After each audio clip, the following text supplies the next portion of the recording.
कभी कभी आप सबके जीवन में एक ऐसी विचित्र समस्या अवश्य आती है कि शक्तिशाली के समक्ष मौन हो जाते।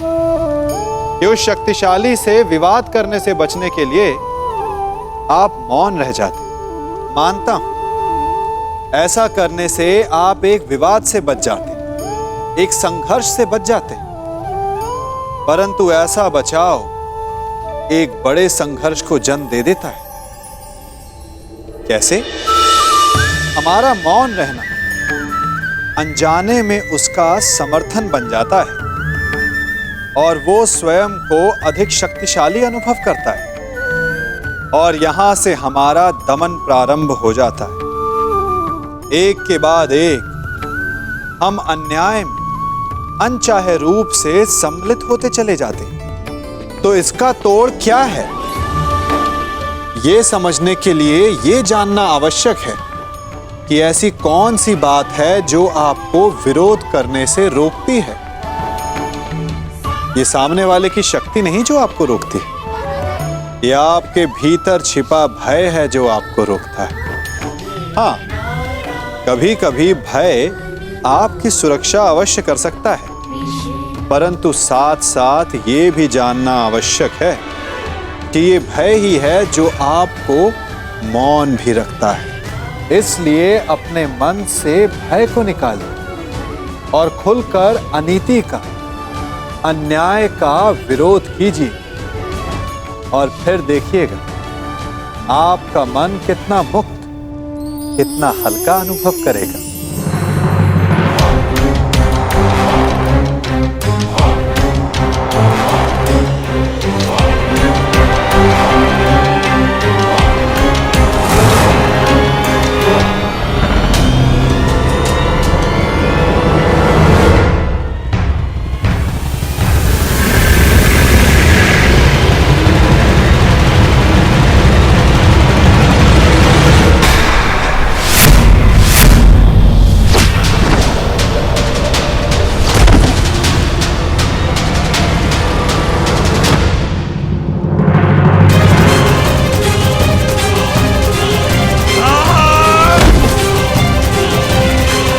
भूल गए कि पांचाली के ज्येष्ठ पति को महाराज के कक्ष के सारे द्वार ज्ञात है।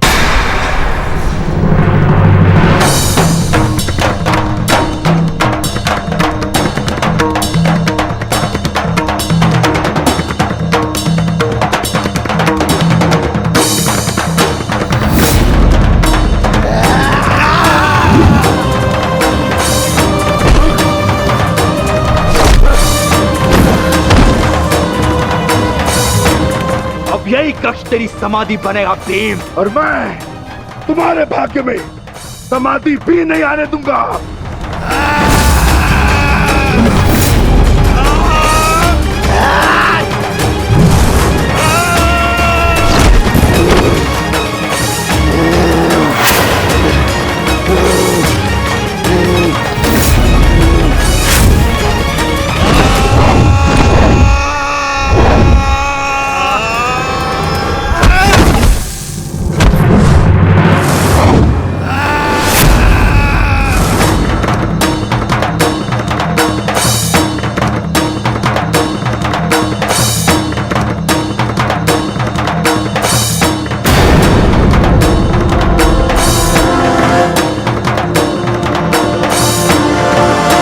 सेनापति कीचक कहाँ?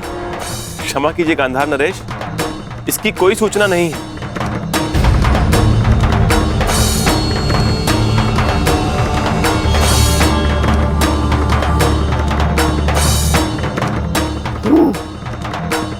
बड़ी सभा को छोड़कर कहाँ जा सकता है कीचक? उसके निजी अंगरक्षक भी तो दिखाई नहीं दे रहे।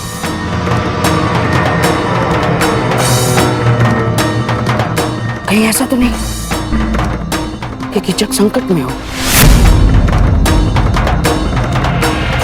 और हाँ, संकट केवल पांडवों की ओर से आ सकता है।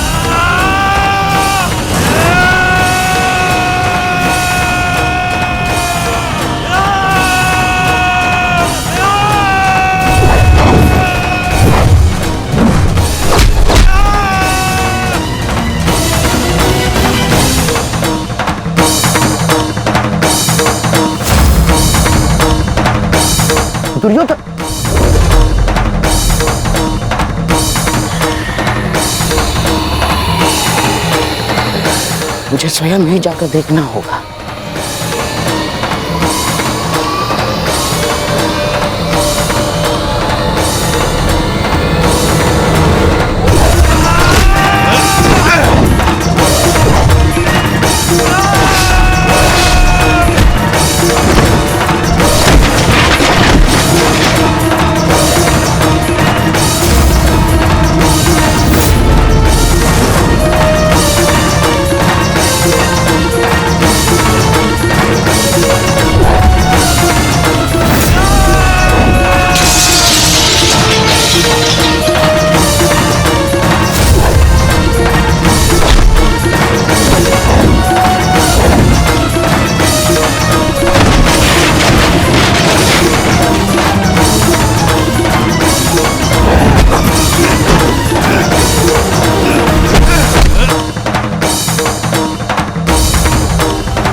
मुझसे छल किया, सब कुछ छिन जाएगा तुम पांडवों का। अब यहाँ पर आकर पता चलेगा कि तुम लोगों का अज्ञातवास भंग हो चुका है।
कीचक कहाँ है? भीतर नहीं, आप भीतर नहीं जा सकते। अरे भीम कुछ लोग इस ओर आ रहे हैं। मार छोड़ो, वो संकट में है।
ये तो मोहम्मद शरीफ की आवाज है।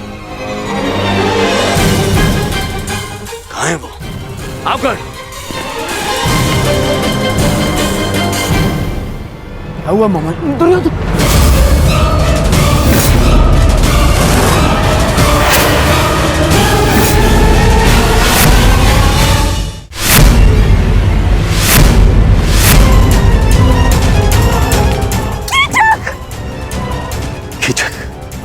मेरा भाई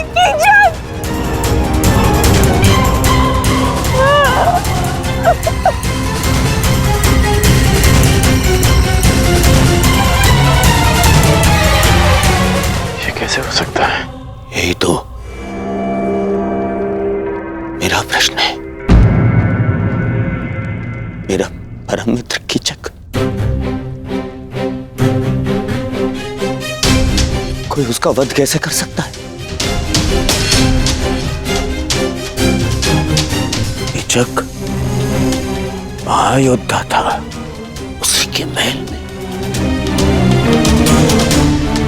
यह संभव है।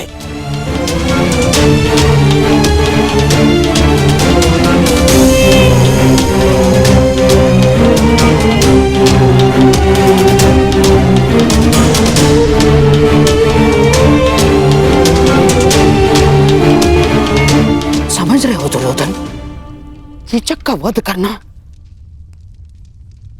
सामान्य मनुष्य के बस की बात नहीं है। पूरे आर्यव्रत में इस महाबली कीचक को मारने का सामर्थ्य केवल गिने चुने महायोद्धाओं में है। जैसे गंगापुत्र भीष्म, अंगराज कर्ण, स्वयं तुम दुर्योधन, महाबली बलराम और भीम मामश्री।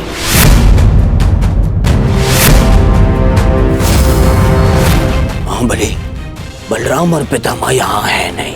कर्ण और मैं हम सभा में थे। बचा केवल भीम।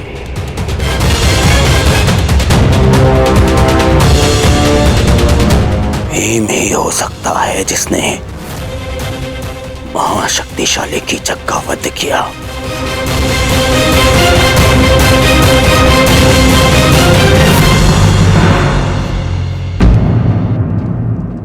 कुछ समझ में आ रहा है विराट राज? भीम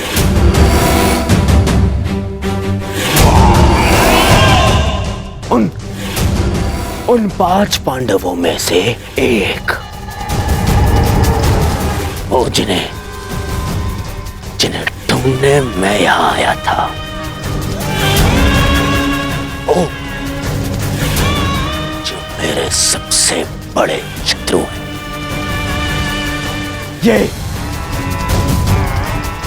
ये घटना प्रदर्शित करती है कि आपने मेरे सबसे बड़े शत्रु को आश्रय दी है।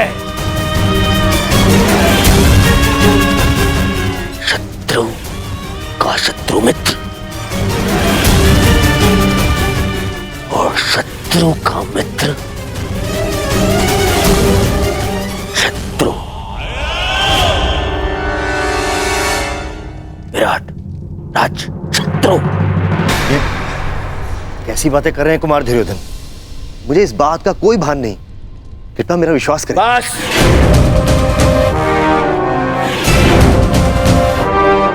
अब और कोई बहाना नहीं।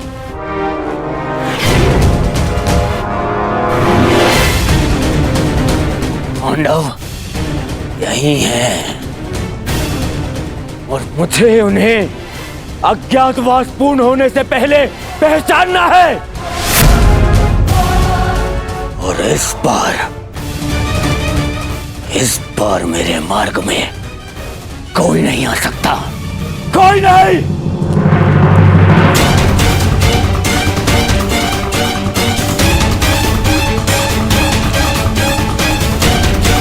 हमें तुरंत यहां से निकलना होगा। सभी वस्तुएं यहीं छोड़ दो। कीचक वध ने महल और उसके आसपास कोलाहल उत्पन्न कर दिया है। हमें उसका लाभ उठाना है और यहां से निकलना है। युवराज, शांत हो जाइए। विराट राज मत्स्य के राजा हैं। उनके साथ ऐसा व्यवहार अभद्रता है। मेरे साथ चल। विरोध है, विरोध। और कदाचित तुमने सुना नहीं कर्ण, मैंने कहा इस बार मेरे मार्ग में कोई नहीं आएगा। और तुम उनसे भिन्न नहीं हो।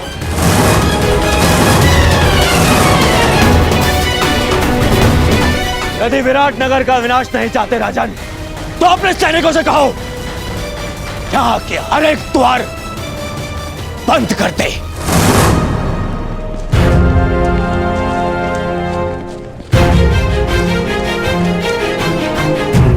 कीचक का वध इसी राजमहल में हुआ है, और ये मेरी दुर्योधन की आज्ञा है कि राजमहल के हर एक व्यक्ति को राज्यसभा में उपस्थित होने का आदेश दिया जाए। कोई भी अनुपस्थित नहीं रहना चाहिए, कोई भी नहीं। मेरे शत्रु वो पांडव यही छुपे हैं, यही मुझे वो पांडव चाहिए। यदि ये कार्य पांडवों ने ही किया है तो आशा है कि वो अब तक यहां से निकल गए होंगे।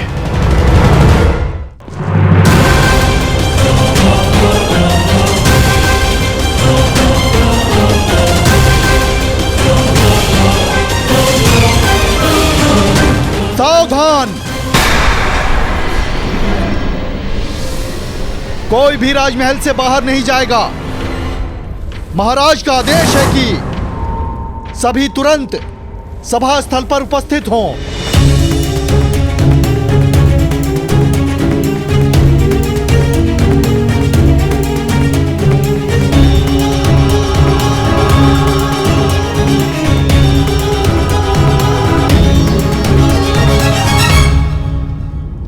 महाराज की जय हो।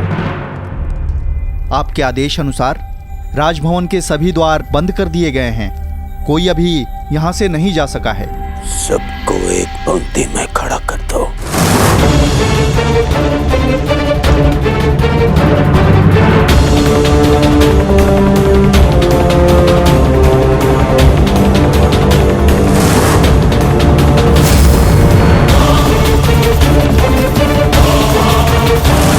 पांडु पुत्रों, कीचक के वध से मुझे यह ज्ञात हो गया है कि तुम यहीं छिपे हो। तुम सब यही हो और इसी सभा में हो। अवश्य भेष परिवर्तित होगा,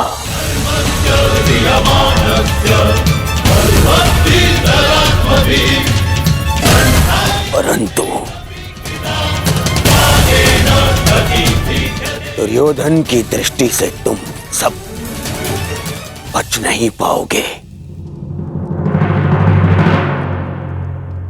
श्रेष्ठ यही होगा कि तुम स्वयं मेरे समक्ष प्रस्तुत हो जाओ, अन्यथा मुझे क्रोध आ जाएगा। और द्यूत भवन में तुम देख चुके हो कि जब दुर्योधन को क्रोध आता है तो क्या होता है।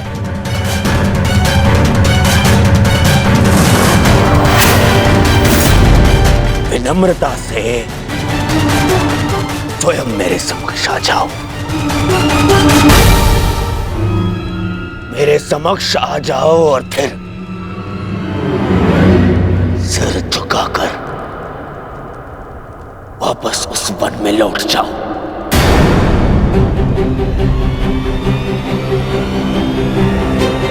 मुझे